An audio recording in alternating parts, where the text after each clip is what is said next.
नमस्कार, जय जोहार मेरे प्यारे भाइयों एवं बहनों। Welcome to Agri Warrior. मैं युगेंद्र साहू और आज हम पढ़ने वाले हैं क्या कृषि से संबंधित विभिन्न क्रांति के बारे में। कृषि से संबंधित विभिन्न क्रांति के बारे में हम पढ़ने वाले हैं। ठीक है, तो इसमें हम क्या क्या पढ़ना है, क्या क्या करने वाले हैं इस वीडियो में या इस वीडियो लेक्चर में। तो सबसे पहले हम हाइलाइटर ले लेता हूँ, 1 मिनट ना। हाइलाइटर मेरे को ज़्यादा बेटर लगता है। इसका कलर भी मैं चेंज कर लेता हूँ। इसका कलर है करना है, मेरे को ब्लू पसंद है। ठीक है, तो इसमें इस क्लास में हम पढ़ने वाले हैं एक तो नेमरा सुंडा का बुक, जो कृषि से संबंधित उसका जो भी है ना स्टडी मटेरियल, उसको हम अच्छे से पढ़ेंगे। उसके बाद नेमरा सुंडा में मैं देख रहा था बहुत सारी जो ऐड होना चाहिए वो ऐड नहीं हुआ है, तो उसको हम ऐड करके उसको हम रूपांतरित करके मोडिफाई करके उसको हम अच्छे से और पढ़ेंगे। और लास्ट में हम इस टॉपिक से रिलेटेड एमसीक्यूज भी करने वाले हैं। तो ठीक है, यहाँ तक समझ में आ गया क्या क्या इस क्लास में होगा। तो अगला हम देखने वाले हैं कि ये वाला टॉपिक बहुत इंपॉर्टेंट है। क्यों इंपॉर्टेंट है? तो देख सकते हैं प्रीवियस ईयर में कुछ भी एग्जाम हुआ हो, इससे क्वेश्चन बहुत आता है, तो इसको हम लास्ट में सॉल्व करेंगे। ठीक है, देख सकते हैं इसमें आर यू से क्वेश्चन आया है, असिस्टेंट मैनेजर में क्वेश्चन आया है, पीएटी में क्वेश्चन आए हैं, तो ये सब आए हैं। आप इसको लास्ट में सॉल्व करेंगे। फिर रेफरेंस बुक क्या है? तो रेफरेंस बुक है नेमराज सुंडा। क्या है? नेमराज सुंडा। तो अगला देखते हैं क्या है। तो सबसे पहले हम समझ लेते हैं क्रांति का नाम। ठीक है, क्या क्या क्रांतियां हैं। तो एक है, पहला है श्वेत क्रांति, नीली क्रांति, भूरी क्रांति, बादामी क्रांति, प्रोटीन क्रांति और धूसर क्रांति या ग्रे बोल सकते हैं, गुलाबी क्रांति, सुनहरी क्रांति, गोल क्रांति, लाल क्रांति, रजत क्रांति, काली क्रांति, इंद्र धनुष क्रांति, पीली क्रांति, ऑरेंज क्रांति और हरित क्रांति। तो इतनी क्रांतियां हैं। चलो एक एक करके पढ़ते हैं किसका संबंध किससे है।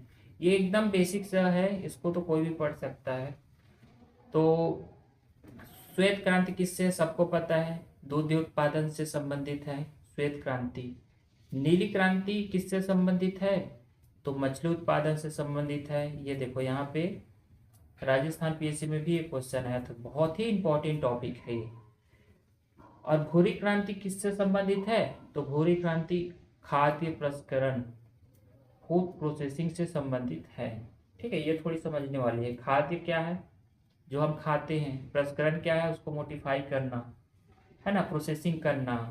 प्रोसेसिंग क्या होता है? जैसे आलू से चिप्स बनना, टमाटर से टोमेटो सॉस बनना, उसको प्रोसेसिंग करके मोडिफाई करके उसको अच्छा बनाना। ठीक है, उसको बोलते हैं हम खाद्य प्रसंस्करण। प्रसंस्करण प्रोसेसिंग, प्रोसेस करना। बादामी क्रांति किससे संबंधित है? तो मसाला उत्पादन से संबंधित है। प्रोटीन क्रांति किससे संबंधित है? तो दलहन उत्पादन से संबंधित है। धूसर क्रांति किससे संबंधित है? तो उर्वरक उत्पादन से संबंधित है। गुलाबी क्रांति किससे संबंधित है? तो झींगा। झींगा क्या है? एक मछली है। जो समझने लायक है उसी को बस मैं समझा रहा हूँ, बाकी दाल क्या है, उर्वरक क्या है, दलहनी क्या है, मसाला क्या है, तो सबको पता है। झींगा एक मछली है। ठीक है, तालाब में है ना, उसका तालाब में करके उसका उत्पादन बढ़ाने के लिए झींगा। तो झींगा क्या है? मछली है। प्याज उत्पादन से संबंधित है। ठीक है, पिंक बोल सकते हो या गुलाबी बोल सकते हो। तो झींगा और प्याज उत्पादन से संबंधित है। फिर है गोल क्रांति किससे संबंधित है? तो आलू उत्पादन से संबंधित है। इसका और हम पढ़ेंगे, इसका जो फादर है, जनक है, उसके बारे में भी पढ़ेंगे। अगला स्लाइड में वो आएगा। ठीक है, तो पहले क्या है, बेसिक बेसिक एक कमांड बना लेते हैं। कमांड बनाने के बाद फिर हम इसको और अच्छे से पढ़ेंगे। लाल क्रांति किससे संबंधित है? तो टमाटर और मांस उत्पादन से संबंधित है। रजत क्रांति किससे संबंधित है? तो पोल्ट्री पोल्ट्री अंडा उत्पादन से संबंधित है। काली क्रांति किससे संबंधित है? तो जेट्रोफा बायोडीजल जिसको बोलते हैं ना, उससे संबंधित है। इंद्रधनुष क्रांति किससे संबंधित है? तो जितने भी क्रांति अभी तक पढ़े हैं या फिर पढ़ने वाले हैं उन सब का कृषि के सभी क्षेत्रों में विकास से, है ना, मतलब जितनी क्रांति का कंक्लूजन क्या है, यही है इंद्रधनुष क्रांति। जहाँ समझाने लायक रहेगा उसको मैं अच्छे से बता रहा हूँ, और ये तो सब बेसिक है। टमाटर क्या है, मांस क्या है, आलू क्या है, सबको पता ही है। फिर क्या है? पीली क्रांति। पीली क्रांति किससे संबंधित है? तो तिलहन, जितना भी तिलहन, इसमें तिलहन लिख गया है ना, तो जितना भी तिलहन से संबंधित है, जैसे सरसों है, ठीक है, और तिलहन फसल में क्या क्या आती है, वो सबसे संबंधित है। ये राजस्थान पीएससी 2012 में भी पूछा गया, बहुत क्वेश्चन आता है यहाँ से। ऑरेंज क्रांति, तो ऑरेंज क्रांति किससे है? देखो थोड़ा सा बेसिक नॉलेज लगाओगे ना, गोल क्या होता है आलू, लाल क्या होता है टमाटर, रजत है ना अंडा, काली क्या है बायोडीजल, तो थोड़ा सा दिमाग लगाओगे ना तो अपना एक दिमाग लगा के या फिर एक लॉजिक लगा के हम आंसर निकाल सकते हैं, ठीक है। बाकी फादर वगैरह पूछ दिया, जनक पूछ दिया, तो वहाँ पे हम लोग गोल मटोल हो सकते हैं, इसलिए इसको अच्छे से पढ़ना है। यहाँ से क्वेश्चन आएगा और 1 नंबर से या तो हमारा सिलेक्शन हो सकता है या तो हम रिजेक्ट हो सकते हैं एग्जाम में, है ना। तो देखेंगे ऑरेंज क्रांति किससे संबंधित है? तो नींबू वर्गीय फसलों से संबंधित है। हरित क्रांति किससे संबंधित है? तो अधिक उत्पादन, मतलब जितने भी अनाज वाली फसलें हैं, है ना, जिसका मैं अलग से वीडियो लेक्चर तैयार कर दूंगा हरित क्रांति। फिलहाल अभी इतना ही समझ लो कि एम.एस. स्वामीनाथन इसके जनक हैं, और उस समय क्या है, हमारे देश में अकाल की स्थिति आ गई थी, खाद्यान्न की बहुत कमी थी, ठीक है। तो खाद्यान्न की कमी थी, तो एम.एस. स्वामीनाथन जी के नेतृत्व में हमने क्या चलाया था, हरित क्रांति। ये 60-65 के टाइम का है, 60-65-70 बोल सकते हो, उस समय चला था। तो ठीक है, इसके बारे में इतना ही जानो, क्योंकि लंबा वीडियो में बनाना नहीं चाहता, 50-50 मिनट का बना है, तो ज़्यादा मैं एक्सप्लेन नहीं कर रहा हूँ। बेसिक थोड़ा सा कमांड बना लेते हैं, यदि इसकी और ज़रूरत पड़ी तो इसका एक और वीडियो बना देंगे और इसका एक और अपडेटेड वर्जन बना देंगे, ठीक है। कम से कम बेसिक, कम से कम अपना कमांड बना लेते हैं पहले। फिर है, देखो ये तो नेमलाल सुंडा का बुक था, इतना दिया हुआ है, लेकिन नेमलाल सुंडा के अलावा भी बहुत सारी चीज़ें उसमें ऐड नहीं हुई है, और जो अभी न्यू क्रांतियाँ भी आ रही है अपडेटेड करेंट अफेयर में, ये भी उसमें नहीं मेंशन हुआ है। तो करीब करीब अभी 16 क्रांतियाँ हम लोग पढ़ चुके हैं। और देखो उसमें सदाबहार क्रांति ठीक या आई थिंक नहीं था। हाँ, तो आप देखते हैं, देखो नेमलाल सुंडा का बुक बहुत अच्छा है, बेस्ट बुक है। मैं करीबन 10-12 बुक का रिव्यू किया है, लेकिन सबसे बेस्ट मेरे को नेमलाल सुंडा लगा। कॉमन बुक है, सभी के पास रहता है। यदि नहीं हो तो डिस्क्रिप्शन में इसका लिंक मिल जाएगा, फ्लिपकार्ट से आप ऑर्डर कर सकते हो और ला सकते हो, या तो आसपास के दुकान में रहता ही है, बुक डिपो में जाना मिल जाएगा। इस बुक्स को मैं फॉलो करते हुए आप लोग को स्टडी करवाऊंगा, ठीक है। और इसमें कुछ अपडेट करना है तो वो चीज़ हम कर देंगे, जैसे इसमें कर दिए, ठीक है। उसको पढ़ लिए, और इसमें कुछ चीज़ मुझे लग रहा है कि इसमें और ऐड होना चाहिए, क्योंकि क्वेश्चन में क्या है, जनक पूछा है, तो जनक तो उसमें है ही नहीं, ठीक है। तो उस चीज़ को हम लोग मोडिफाई करके इसको अच्छे से हम लोग इसका क्लास पूरा अच्छे से करेंगे। तो चलो देखते हैं सदाबहार क्रांति, उसमें थी क्या, सदाबहार क्रांति क्या है।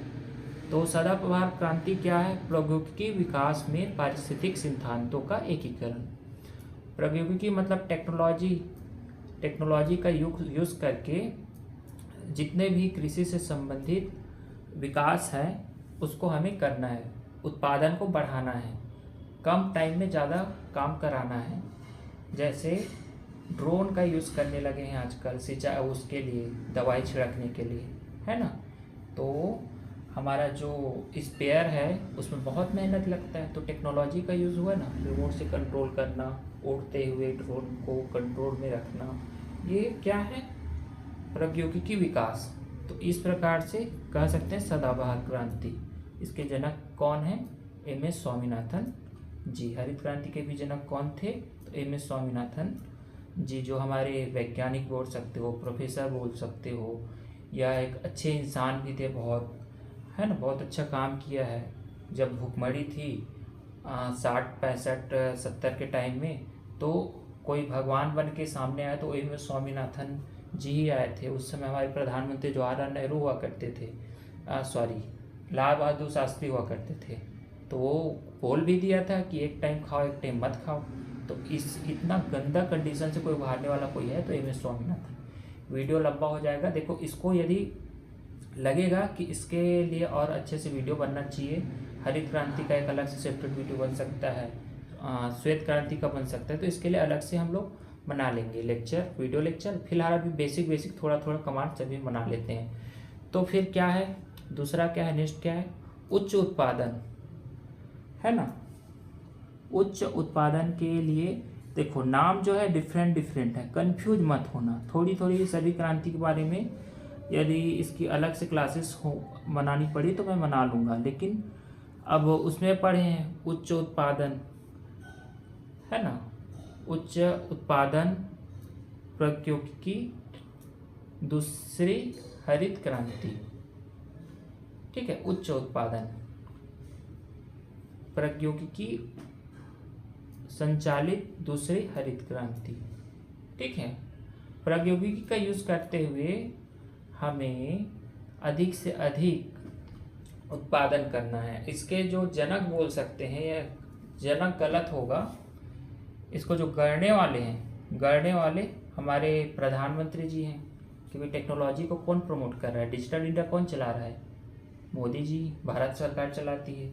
हमारे जो पूर्व वित्त मंत्री थे, जो अब दुनिया में नहीं रहे, वो ये सब का लीडरशिप हमारे भारत सरकार के नेतृत्व में मोदी सरकार ने किया था, नरेंद्र मोदी जी ने किया था। और इसका जो साथी था अरुण जेटली, इन्हीं लोगों ने गढ़ने का काम किया था, ठीक है।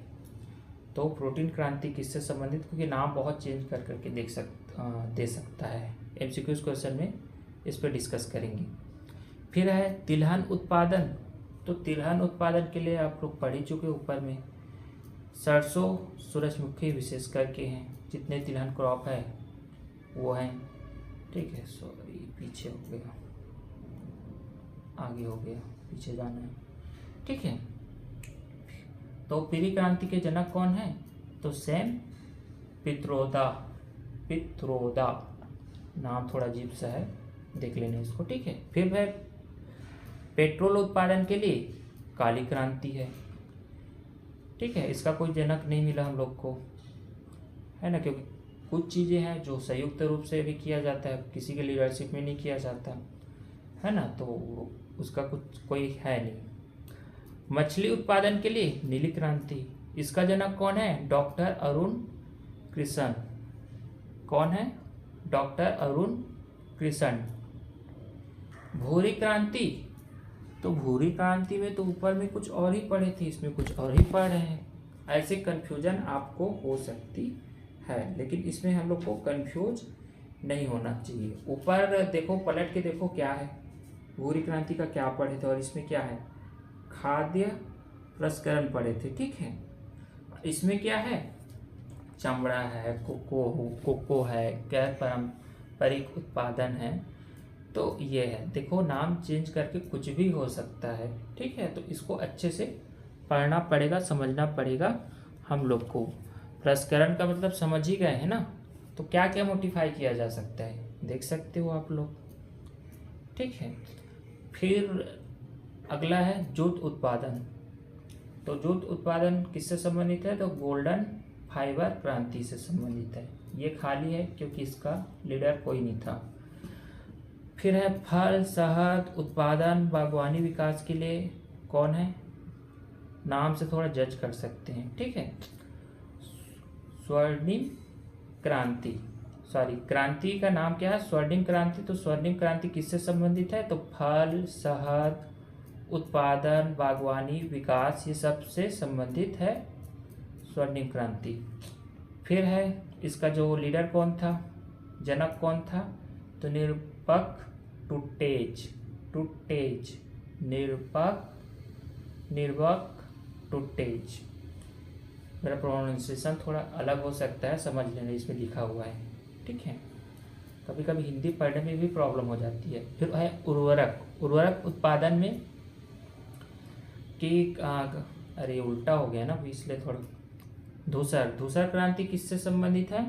तो उर्वरक से संबंधित है। नाम डिफरेंट डिफरेंट हो सकता है, एक कॉपी में लिख लेना और इसको पूरा एनालिसिस कर लेना। या तो इसका मैं एक अलग से वीडियो बना दूंगा, ऐसे में कन्फ्यूजन हो रहा है, ऊपर कुछ और इसमें इस कुछ और, है ना। अब ऊपर हम देखेंगे तो ऊपर क्या पढ़े हैं हम इसको, हाँ इसमें चलो देख लेते हैं। ऊपर में क्या पढ़े हैं, ये कौन सा स्लाइड में होगा, शायद इसमें होना चाहिए। दोसर इसमें नहीं है, इस स्लाइड इसमें होना चाहिए, ठीक है। यहाँ पे देख लो, दूसर कहाँ, यहाँ पे है, ठीक है ना। उर्वरक उत्पाद, अच्छा सेम है, सेम है ना, सेम ही है, सेम। मेरे को लगा कुछ अलग डिफरेंट टाइप का किया है ये, कोई बात नहीं, हो जाती है, बाई मिस्टेक हो गई, है ना। तो धूसर क्रांति किससे संबंधित है? तो उर्वरक उत्पादन से संबंधित है, उर्वरक ही रहेगा इसमें, ठीक है। अब यूरिया क्रांति किससे संबंधित है पूछ दिया तो कैसे करोगे, क्योंकि एग्जामिनर कुछ भी पूछ सकता है, इसलिए मेरे को लगा कि, है ना, कुछ डिफरेंट लिखा था, मेरे को ऐसा याद आ रहा था, लेकिन सेम है। चलो नेक्स्ट देखते हैं। फिर क्या है, प्याज उत्पादन किससे संबंधित है? प्याज हो गया, फार्मास्यूटिकल्स हो गया, झींगा उत्पादन हो गया, अलग अलग कई नाम से दे सकता है। तो किससे संबंधित है? गुलाबी क्रांति से संबंधित। इसका जनक कौन है? दुर्गेश पटेल। कौन है? दुर्गेश पटेल है इसका जनक, ठीक है। तो अंडा, अगला क्या है? अंडा उत्पादन, पोल्ट्री उत्पादन, ठीक है। तो ये किससे संबंधित है? तो ये रजत क्रांति से संबंधित है। कायदे अनुसार इसको यहाँ करना था, इसको यहाँ करना था, तो थोड़ा सा ये हो गया, तो इसलिए उल्टा हो रहा है, ठीक है। तो अंडा उत्पादन या पोल्ट्री उत्पादन, इसका कौन से क्रांति से संबंधित है? तो रजत क्रांति से। और इसका जो जनक कौन है? इंदिरा गांधी, जो हमारी पूर्व प्रधानमंत्री है। जीके का भी पार्ट है, समझ लो इसको।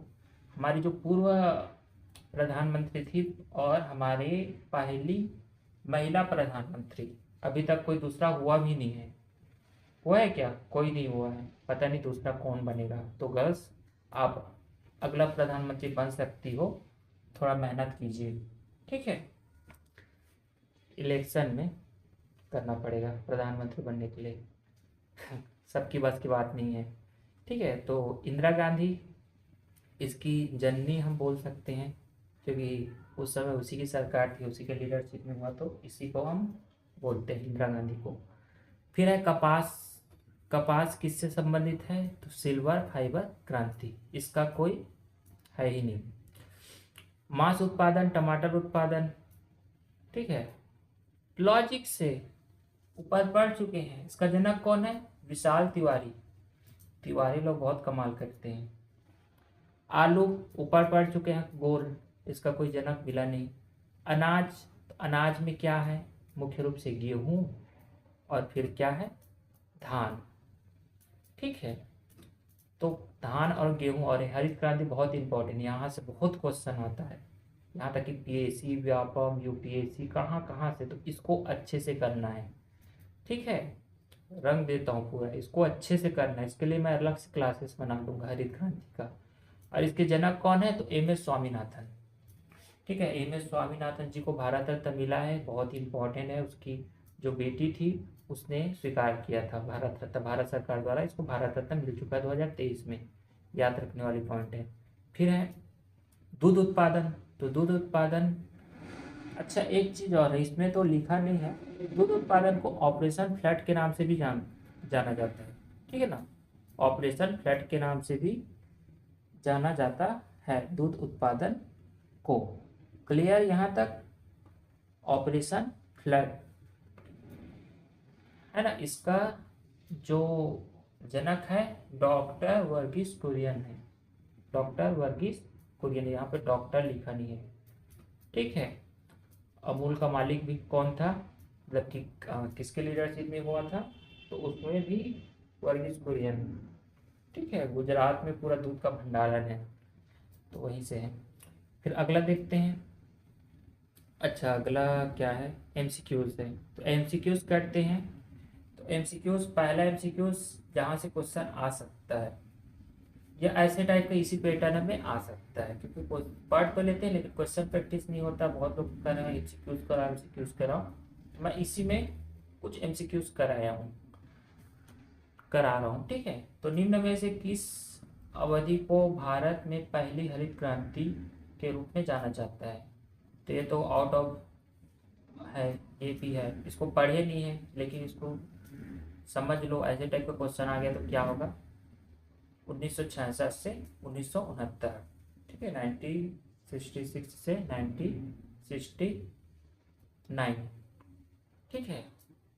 60 से 70 वाला जो दशक था ये बहुत ही इम्पोर्टेंट था, हरित क्रांति, है ना। उस समय कौन था प्रधानमंत्री, जवाहरलाल नेहरू और लाल बहादुर शास्त्री जी थे। और फिर अगला देखते हैं, भारत में हरित क्रांति के लिए बीजों की उच्च उत्पादन देने वाली किस्म, ठीक है ना, हाई यील्ड वैरायटी की शुरुआत थी। तो ऐसे टाइप का क्वेश्चन आएगा, क्वेश्चन का पैटर्न नहीं समझने के लिए इसको किया गया है, ठीक है। इसका फुल फॉर्म क्या है ये भी पता होना चाहिए, हाई यील्ड वैरायटी। तो क्या है इसका आंसर, गेहूं। अच्छा यहाँ पे ऑप्शन में धान रहे तो क्या करोगे, धान। अब बाजरा भी है और उपयुक्त सभी ऑप्शन आ जाए तो उपयुक्त सभी होगा। यदि धान और गेहूं है तो धान और गेहूं होगा, ठीक है। धान बोलो चावल बोलो, कंफ्यूज नहीं होना है, ठीक है। क्वेश्चन बहुत आता है, अच्छे से पढ़ लो इसको। 1-2 नंबर फिक्स है और 1 नंबर से ही आपका सिलेक्शन होगा और 1 नंबर से ही आपका सारा जितना पढ़े हो वो लगता है बेकार। तो पढ़ाई तो कभी बेकार नहीं होती है, लेकिन जो मेहनत कर रहे हो उसको अच्छे से सफल बनाने के लिए बहुत ज़रूरी पार्ट है ये हमारे कोर्स का, ठीक है। तो गोल क्रांति उत्पादन के उत्पादन से जुड़ी है, तो कौन है, आलू होगा। क्या होगा इसका आंसर, आलू। नेक्स्ट देखते हैं, टाइम बहुत हो रहा है, मैं 20 मिनट का टारगेट लेके चला था लेकिन 25 मिनट के करीबन हो गया। चलो जल्दी जल्दी देखते हैं। सिल्वर फाइबर क्रांति किससे संबंधित है, तो सिल्वर फाइबर किससे संबंधित है, फाइबर बोल रहा तो इतना कॉमन सेंस होना चाहिए, कपास।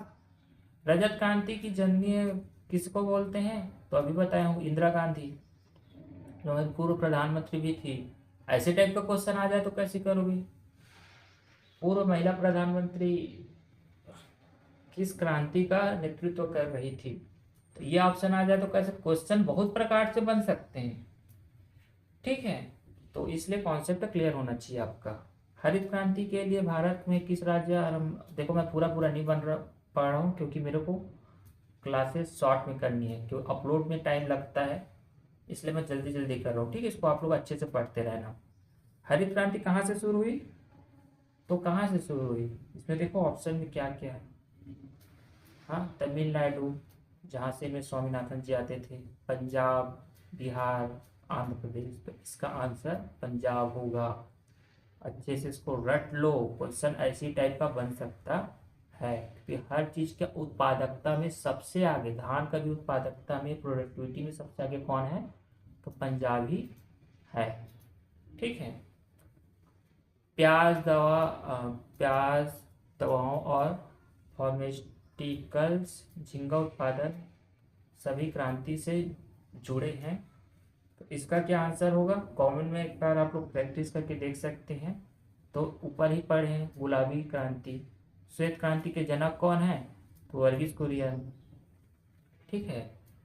अभी अभी इसकी डेथ हुई थी, आई थिंक 2015 है, 15 में। ठीक है।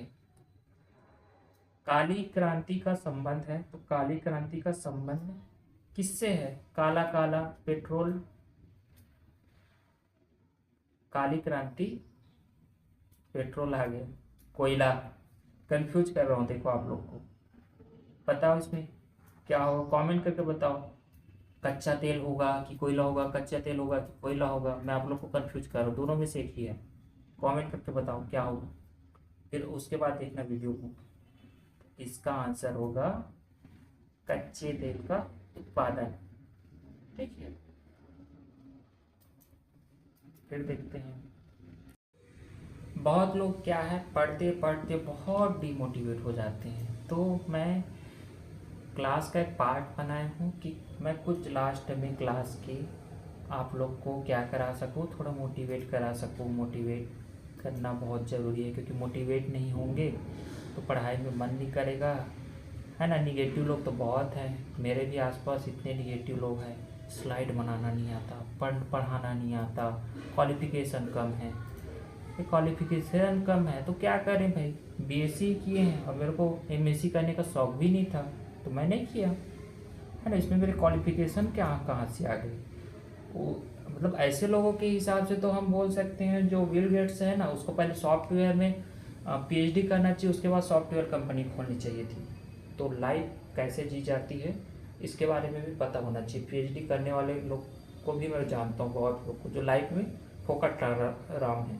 ठीक है, तो मैं किसी को ब्लेम नहीं कर रहा हूँ, अच्छी बात है पीएचडी कर लिए तो, लेकिन ऐसा नहीं है कि पीएचडी वाले ही सब कर सकते हैं। जो बीएससी यूजी वाले हैं कुछ नहीं कर सकते, वो लोग भी बहुत कुछ कर सकते हैं, है ना। बिल गेट्स से देख सकते हो, है ना, कॉलेज ड्रॉप आउट है, लॉ की पढ़ाई कर रहा है, क्योंकि उसके माता पिता चाहते थे कि ये वकील बने, लेकिन नहीं बने, वो अपना चॉइस को देखे, इंटरेस्ट को देखे। अच्छा, आज के वो कहाँ बिल गेट्स में पहुँच गए। आज हमारे जो कवि हैं सोहन लाल द्विवेदी, देखो ये जो है ना, हिंदी का हो सकता है, हिंदी से इसका क्वेश्चन आए तो ये वाला पढ़ लेना। ठीक है, अब देखो कुछ भी आ सकता है, तो हम थोड़ा मोटिवेट हो जाते हैं। ठीक है, वो ये मोटिवेशन पार्ट है, you should be inspired by this. तो मैं इस कविता को पढ़ना चाहूँगा, आप सुनते रहना, फिर इसको मैं एक्सप्लेन करूँगा। सफलता एक चुनौती है, सफलता एक चुनौती है, असफलता एक चुनौती है, इसे स्वीकार करो। क्या कमी रह गई देखो और सुधार करो। जब तक न सफल हो नींद चैन को त्यागो।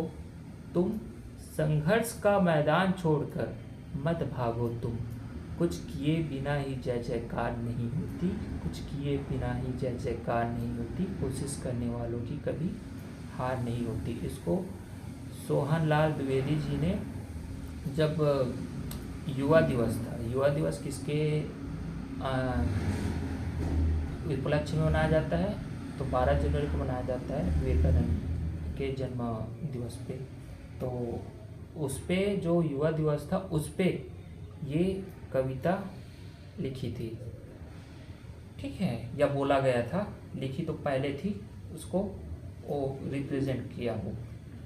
ठीक है, तो इसमें समझने वाली क्या बात है कि हम थोड़ी से असफल हो जाते हैं, आर्यों के एग्जाम निकला, क्विट कर दिए पढ़ाई, क्या मतलब, ऐसा नहीं करना है, हमें लगे रहना है, निरंतर प्रयास करना है। यूपीएससी में भी देख सकते हो, 9 अटेम्प्ट, लास्ट अटेम्प्ट में जाके लोग एग्ज़ाम निकाल लेते हैं। तो हमें कभी भी क्या नहीं होना है, हार नहीं माननी है, हमें भी गिराने की कोशिश कर रहे हैं। ठीक है ना। एक कोचिंग को कॉल आया जिसको मैं बहुत फॉलो करता था, मेरे नज़रों से गिर गया वो कोचिंग। ठीक है, मैं किसी कोचिंग को ब्लेम नहीं कर रहा हूँ, लेकिन ऐसे ऐसे कॉल तो मत किया करो। हाँ, क्या कॉल किया गया था कि तुम लोग अच्छा नहीं कर रहे हो, तुम लोग कोचिंग चला के बहुत ख़राब कर रहे हो। ठीक है, मैं तुम लोग के खिलाफ़ एक्शन लूँगा। क्या एक्शन लोगे? पढ़ाना क्या गलत चीज़ है क्या? मतलब दबदबा बनाने के लिए दूसर को गिराना जरूरी नहीं है, अपना दबदबा बनाने के लिए खुद को आगे आना चाहिए, खुद को अच्छा कंटेंट देना चाहिए, कोचिंग वाले लोग के देखते हो कितना निराशा है, वैसे फिर बोलोगे कोचिंग के पीछे पड़ जाते हैं यूट्यूब से। तो देखो जो भी है सबका अपना अपना पॉइंट ऑफ व्यू है, हम सबका रिस्पेक्ट करते हैं, जो टीचर हैं उसका भी रिस्पेक्ट करते हैं, जो अपोजिशन जो हमको समझते हैं उसका भी हम रिस्पेक्ट करते हैं, लेकिन किसी के साथ हमें गलत नहीं करना है, ठीक है। हमें अपना काम अपने है ना क्राइटेरिया में अपनी सीमा में आके करना है। तो ठीक है, अगले क्लास में मिलते हैं। ये क्या है देखो, थोड़ी महंगी कोर्स है, खरीद सकते हो तो खरीद लो, ये तो सस्ती कोर्स फ्री में भी मिल रहे हैं। एनसीईआरटी का जो बुक है वो अपलोड हो चुका है ना, टीचर के 5 क्लास से 12 क्लास तक अपलोड हो चुका है, चेक कर लेना, ठीक है। पीएटी एस्पिरेंट के लिए जो है 6 से 12 जो क्लास है उसके पूरे एनसीईआरटी बुक मिल चुकी है। तो उसमें क्या क्यों अपलोड किया गया है, क्यों आप लोग पहले उसको देखो कि हमारे सिलेबस में क्या क्या है। और रेफरेंस वो कोई कोचिंग का नहीं रहता है, मेरी कोचिंग से सब फंसता है, ऐसा कुछ नहीं होता है। मैं आर्यो टाइम भी मैं देख चुका हूँ, आर्यो में भी कोई कोचिंग से कुछ नोट से कुछ भी नहीं फंसा था। खुद की तैयारी करनी पड़ती, खुद का कॉन्सेप्ट क्लियर करना पड़ता है, तभी जाके हो पाती है। तो किसी कोचिंग का कुछ फंसने वाला नहीं है। हाँ, थोड़ा बहुत आ जाता है 2-4 गलती से, लेकिन कॉन्सेप्ट आपका क्लियर रहना चाहिए ना। तो उसके लिए एनसीईआरटी बुक सबसे बेस्ट है। फिजिक्स मिल जाएगा, केमिस्ट्री मिल जाएगा, बायोलॉजी मिल जाएगा। डिस्क्रिप्शन में लिंक है, डाउनलोड कर लेना। और डिस्क्रिप्शन में नेमला सुंडा है ना, उसका भी बुक मिल जाएगा, यहाँ पे देख सकते हो, ठीक है ना।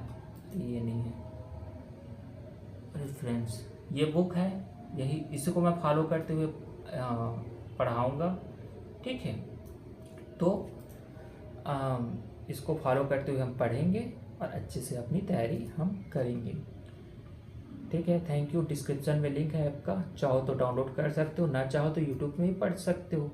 बाकी डाउनलोड करोगे तो बहुत से फीचर्स आपको मिल जाएंगे, जैसे उसमें नोट्स मिल जाएगा, है ना, स्टडी मटेरियल मिल जाएगा, है ना। नोट्स और स्टडी मटेरियल एक ही है, बुक मिल जाएगा, आईसीआर से रिलेटेड बुक मिल जाएगा। आईसीआर ने हिंदी मीडियम का ही मिलेगा, क्योंकि हम लोग इम्पोर्टेंस दे रहे हैं हिंदी मीडियम को, ठीक है। तो ये सारी चीज़ें मिल जाएंगी, बहुत सारी फैसिलिटी मिल जाएगी, देख लो, आप लोग को जो अच्छा लगता है करिए, ठीक है। थैंक यू, मिलते हैं अगली क्लास में।